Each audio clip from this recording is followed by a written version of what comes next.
I didn't plan on going to war over water, but when someone drains the one thing keeping your land alive, yeah, you either fold or you fight back.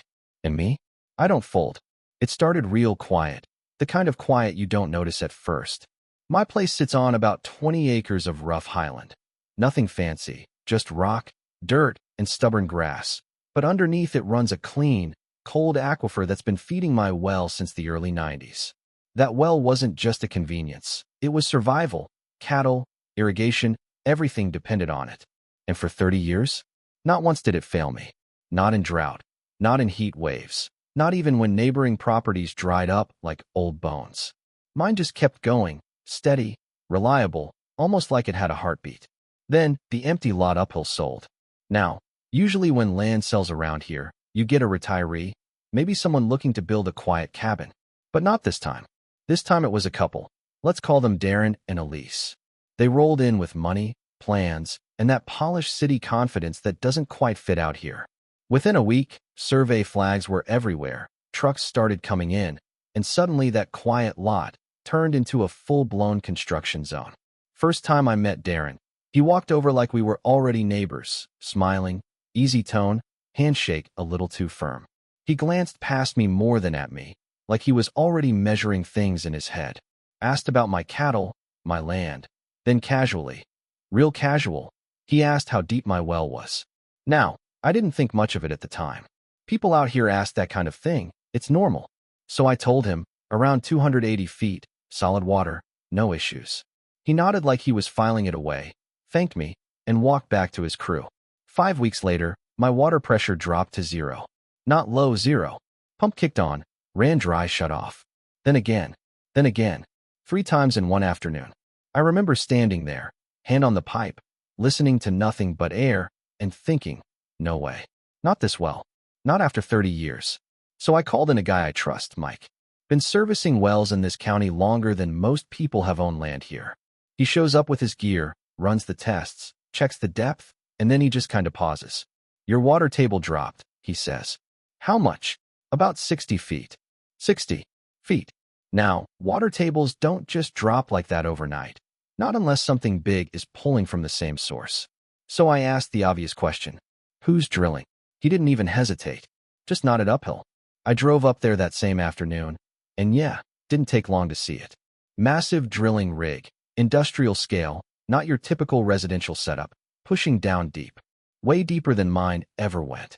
I asked one of the workers, and he said they were going past 500 feet, with pumps running non-stop to fill storage tanks for construction. That's when it clicked. They weren't just building a house. They were draining the ground under mine to do it. So I called Darren. Told him straight up, your well's killing mine. And the way he responded, that's when I knew this wasn't going to be simple. Oh, I doubt that, he said, smooth as glass. We had a hydro consultant look at it. Plenty of water down there. Plenty of water. Yeah, if you're the one taking it. I told him we're on the same aquifer. That kind of draw affects everyone nearby. He cut me off mid-sentence. We're fully permitted. Everything's legal. Legal. That word always sounds different depending on who's saying it. I went back at him, told him I've got senior water rights on this land, dating back decades. His usage? Subordinate. Meaning legally, he's supposed to make sure I still get my flow before he takes anything extra. That's when his tone changed. Not loud, not angry, just cold. Well, you might want to double-check that, he said. Because our attorney says we're in compliance. If you've got an issue, take it up with the state. And just like that, conversation over. Didn't offer to reduce pumping, didn't ask questions, didn't even pretend to care. Just dismissed it. Now here's the thing about people like Darren. They don't see neighbors, they see obstacles. And once you realize that, you start seeing everything else a little clearer too. The oversized plans, the deep drilling, the constant pumping, it wasn't accidental. It was calculated. And me? I was now the thing in his way. So yeah, I took it to the state. But more importantly, I took it to someone who actually knew how this game works. Because if Darren wanted to play the legal card, I was about to play it better. And that's when things really started getting interesting. All right, let me pause the story for a second, because this is where a lot of people get tripped up, and honestly, it's exactly how guys like Darren get away with this stuff in the first place. See, according to standard procedure out here, and really across most Western states, Water rights don't work the way people think they do. It's not who owns the land owns the water. Nope. It's first in time, first in right. That means whoever started using the water source first, legally documented, has priority. Everyone else, they fall in line behind that. So when I said I had senior rights, I wasn't bluffing. That's not just paperwork. That's leverage. From a legal perspective, Darren pulling massive amounts of water for construction wasn't automatically illegal. Permits can allow that. But, and this is the part people conveniently ignore, those permits don't override senior rights. If his usage interferes with mine, he's the one who has to adjust, not me. Now here's where it gets even more interesting. This is a psychological trap. Darren wasn't just relying on permits. He was betting on something else, pressure.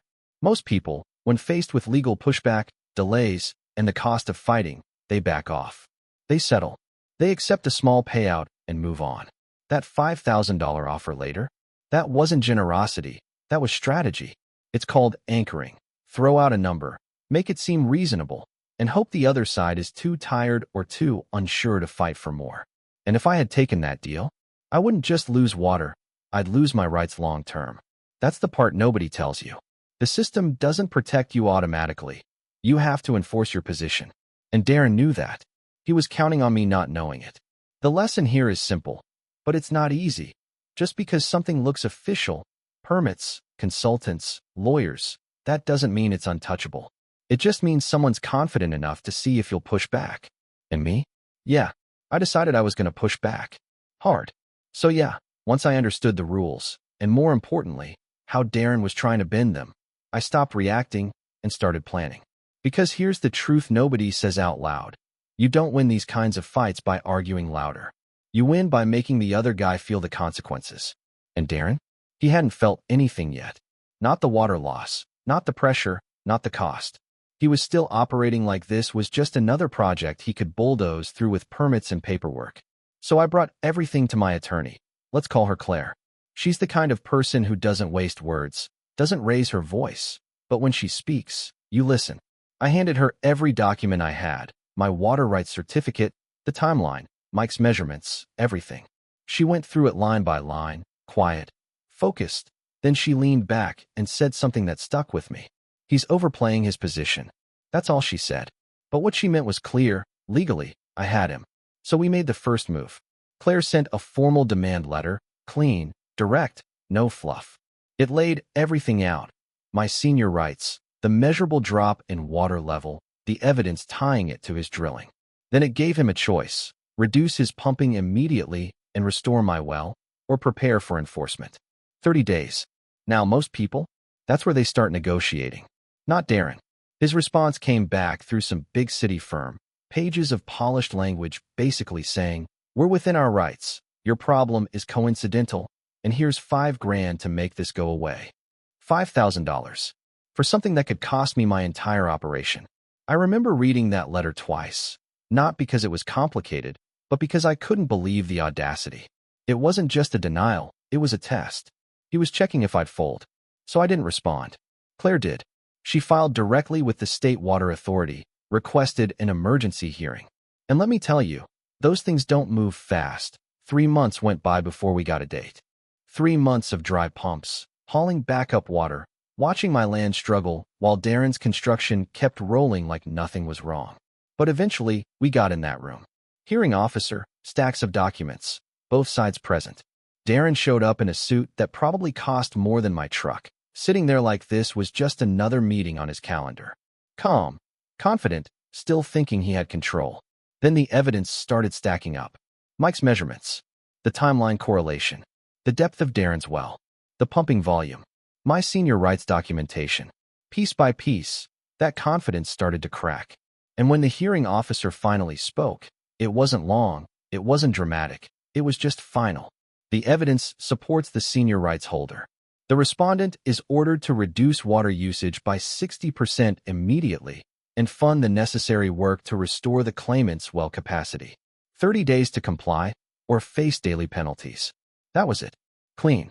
Direct. Done. I remember looking over at Darren, waiting to see something, frustration, anger, anything. But he just nodded slightly, like he was already calculating his next move. And that should have been my warning. Because 30 days came and went. And nothing changed. His pumps? Still running. Full capacity. Not reduced. Not adjusted. Just business as usual. That's when I realized something important. Darren didn't think the rules applied to him. Or maybe he thought enforcement would be slow, negotiable, optional. Either way, he made a mistake. Because on day 31, I stopped waiting. I called Mike. Told him I wanted a second well, deep. Deeper than anything on my property. We mapped out the northwest corner, right where the geological reports showed the strongest connection to the same aquifer Darren was pulling from.